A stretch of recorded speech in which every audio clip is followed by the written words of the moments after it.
Okay, welcome to my sequin tutorial. I'm going to get started by sharing a couple of supplies and intro type things with you, my favorite types of sequins to use.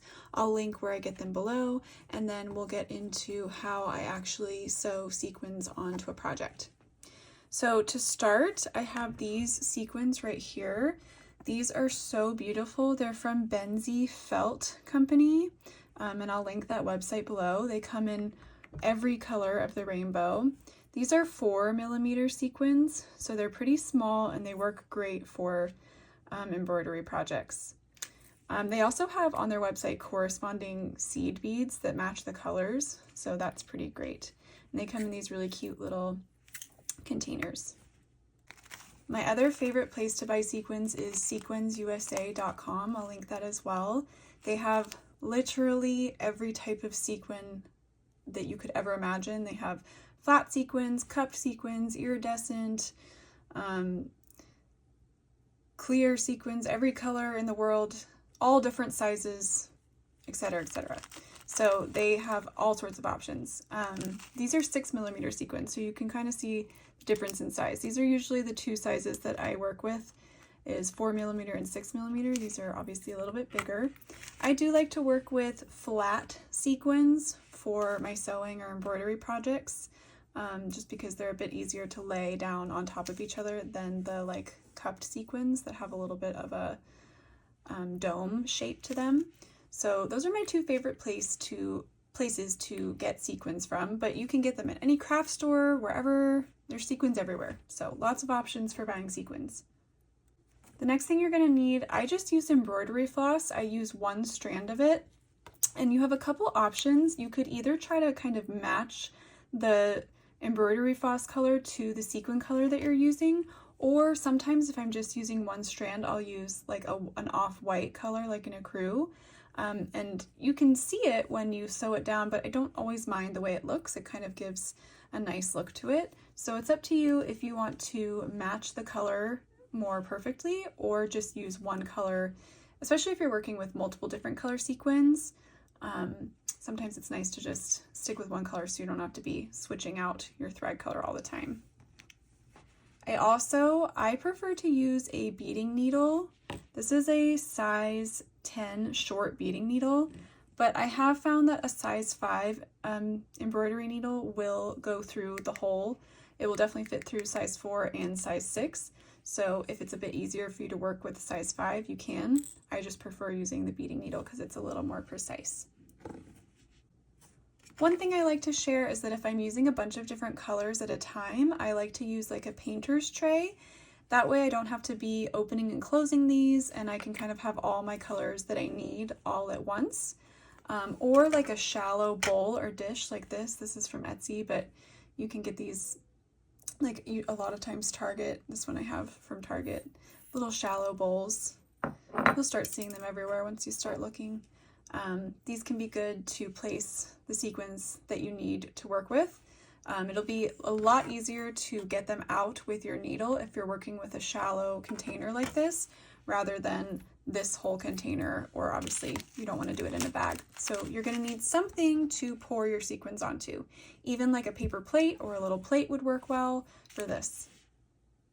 I've got embroidery scissors, and then whatever you are going to work on. Today I'm just going to show you on a hoop. I'm going to show you the basics of laying down sequins, and then I'll also show you how to outline a shape and totally fill in a shape if you want to do that.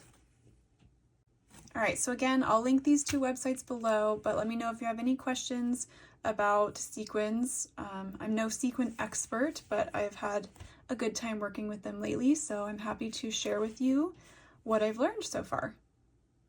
So just to show you, I filled up this little painter's tray with a bunch of my different favorite colors, and now I'm going to show you how to actually sew in sequins. So we'll start with this just line right here, and we're just going to go straight down, and I'm just going to show you the very basics of adding sequins here. I have my beading needle, and I'm going to be using this sort of aqua color right here. So I'm using a thread, I'm using 3817, just kind of matches that color. just one strand, and make sure that when you're using just one strand, you tie off your knot multiple times at the end so that it doesn't pull up through the fabric. All right, so I'm going to start at the top of this line, and I'm going to come up through the fabric, pull all the way through, and then let me move this out of the way so you can see. You're going to put your needle into wherever your little shallow container is and use it to grab one of the sequins. And then push the sequin down to the fabric. Now, you want to sort of get it to rest flat on the fabric, and then you can see the thread goes right to the edge of the sequin. So I'm going to go ahead and make my down stitch right where right on the edge of the bottom of the sequin to anchor it into place. Okay, now here's where you just want to pay a little bit of attention to where you're coming up through the fabric next. Think about the space between the center of the sequin, the hole in the sequin, to the edge. That's about how long away you want to make your next stitch length. It doesn't have to be exact, but you don't want to come up right next to it. You want to leave like about that width of space and come up through the fabric again. I'm going to grab another sequin,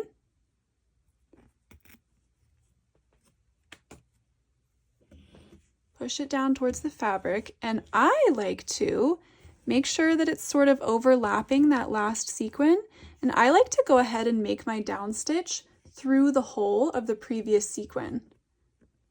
Kind of helps keep everything nice and lined up.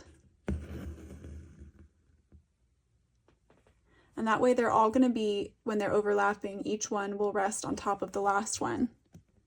So I'm going to come up again, just a short little stitch length away, grab another sequin, push it down towards the fabric, make sure it's resting on top. I'm using my non-stitching hand to kind of pull that thread so that it's going to rest on top of the last one, and I'm going to make my down stitch through the hole of the previous sequin.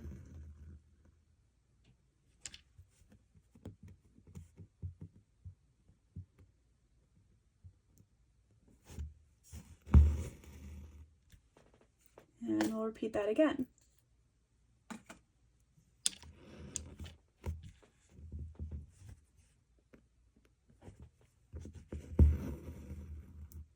Sometimes your sequins can kind of want to like flip around. So if they do, just make sure you use your needle to get them to rest and lay the way that you want them to.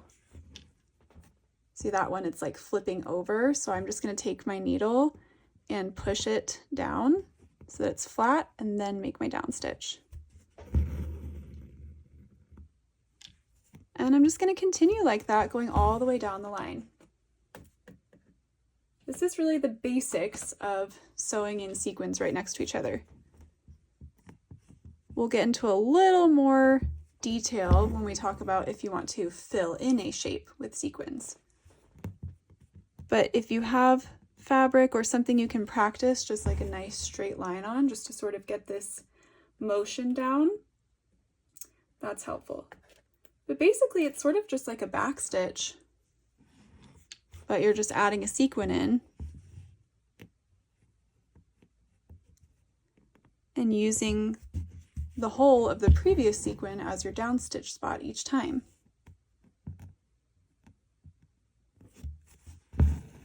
So I'm going to go ahead and finish this up all the way down to the bottom.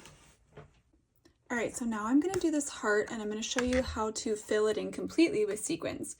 I'm going to use all three of these colors just for a little mix of colors. So I'm going to use this kind of dusty pink color that is sort of a nice happy medium between all three. And I'll go ahead and grab one strand of it and get it through my beading needle, and then we'll get started. So I want to start by getting a nice outline of the shape first. So I'm going to start right here at the bottom,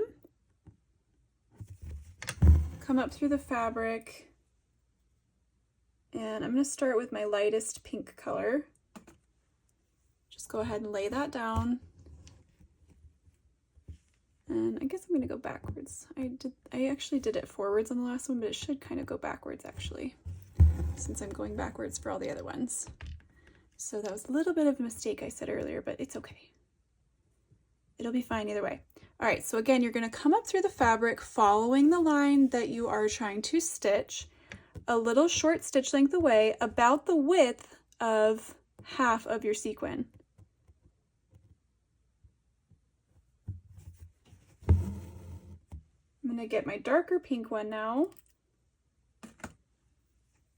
Slide that down to the fabric.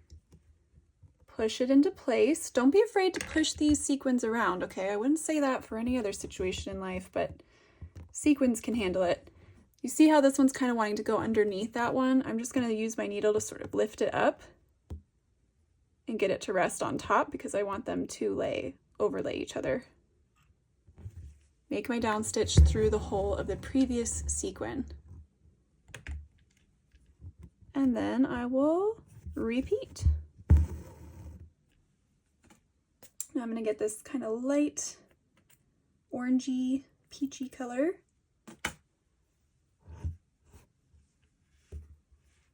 Pull it back and make my down stitch. Okay, so I'm going to go all the way around and get the whole shape outlined, and then I'll show you a kind of a helpful technique for when you want to fill in as well. Okay, so if I wanted to fill this shape in, I basically want to create another, section of sequins right on the inside of the outline here. So what I'm going to do is I'm going to start down here again, and you just don't want to come, the only thing you want to pay attention to is just don't come up right next to the sequin. Again, we're going to move it over a little bit, and this little space, I'm actually going to start a little bit up. Yeah, like right here. So every time I'm coming up through the fabric, if I'm going to make this, I just want to keep my stitch lengths about, again, that width of half of the size sequin that I'm working with. So I'm going to come up through the fabric. I'm going to pick a color of these three to start with. I'm going to start with the lightest orangey one. Slide that down towards the fabric. And for this one right here, you could kind of pick where you want to make the down stitch. I'm gonna go ahead and make this one through that whole of that little sequin just because it's the closest by. And now I'm gonna start again with my kind of back stitch adding sequins. And I just wanna make sure that my sequins are overlapping on this side and on this side now. So I just wanna leave a little bit of space with where I'm coming up through the fabric.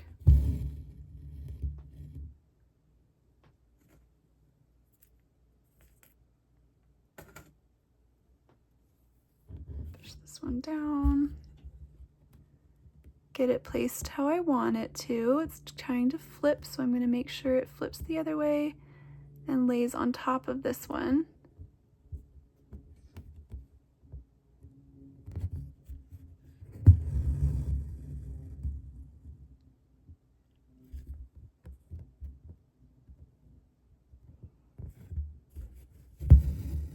You can see we're getting that nice overlapping look, kind of like mermaid scales that we're looking for when we're layering our sequins together.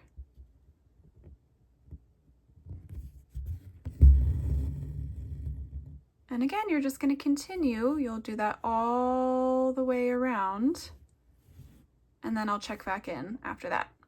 Okay, so I did a third row on the inside of this heart here. So depending on what shape it is that you're filling, this kind of part where you get towards the very center is going to be different every time. And you can see like right here, I'm going to have pretty much perfect. I can just make like a row of sequins right here. And over here, it gets a little bit wider right here. So this is the part where you just kind of have to play around and see, how you can fill in. So I'm going to start right here. And I'm going to come up through the fabric, again, leaving a little bit of space on all sides of where I'm coming up through the fabric so that this sequin will lay on top of these other sequins. And let's see, I'm just going to start with this light orangey color. And you can choose which one you want to make the down stitch through. I'm just going to go through this one right here. And I'm gonna go ahead and get this filled in. So I'm gonna make one little vertical or diagonal row just to get this filled in right here. And then this half will be done. And then on this side, I'm gonna start by just getting one line filled in towards that direction.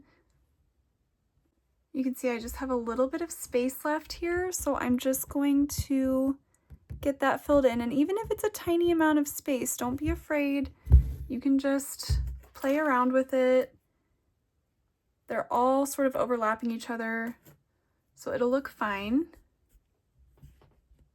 Just gonna put this one up, maybe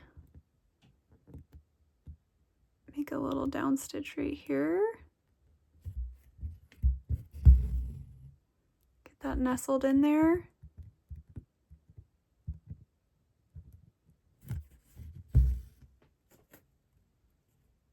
And again, depending on the shape that you're working on, this is just gonna look a little different each time, and how you placed your sequins precisely. It's just gonna, it may not always work out exactly perfectly, and you have these little kind of empty spaces you just sort of have to play around to fill in. You can just use your best judgment and get those filled in as best you can.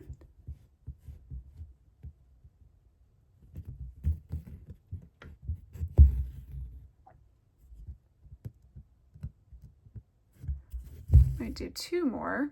That one went underneath.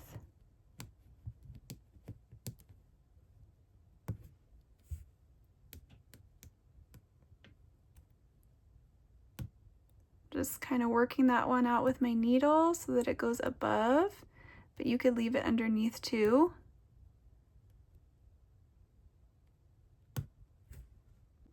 Okay, got that one in there.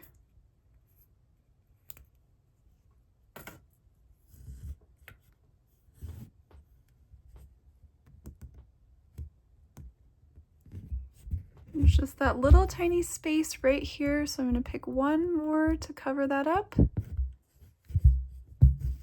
Just going to do a little pink one.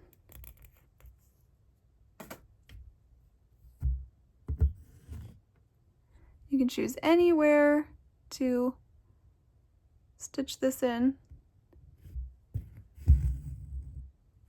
All right, and there you go. We have a nice filled sequined heart here.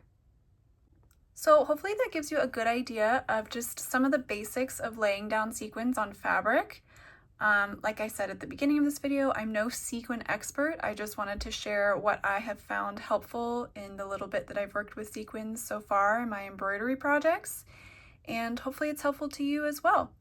I'm going to share a couple things about using sequins on clothing next. Okay, last thing real quick is I just wanted to talk to you about backing your project. This is a little dress that I did for my daughter, and I'm going to show you what the back looks like. So you can see it's not too messy, but it depends obviously on what you're stitching and what you're adding, how messy your back is going to be. I typically just leave it like this and just make sure as I'm stitching that I tie off my knots really well while I'm stitching. But Sulky brand does sell something called Tender Touch, which is an iron-on backing that you kind of cut around and then you iron it down, and it'll cover up the back of your stitches if you do want a little bit of extra protection on the back. And I'll link that in the video description here. But yeah, I will say with sequins, you do want to be careful with washing your garment. I have done a couple things for my daughter, and over like 5 or 6 washes, sometimes the sequins will lose their color a little bit. It probably depends on where you're getting your sequins from. These are pretty nice ones that I have here, but like I said, it just kind of depends on the sequin. So hand washing is always great, but I do often just run my daughter's clothes through the washing machine, and then you can machine dry them or hang dry them, but obviously hand washing and hang drying is going to keep them preserved for a much longer time. But yeah, please like and subscribe if you enjoyed this tutorial, and I hope it was helpful for you. If you have any questions or comments, just let me know.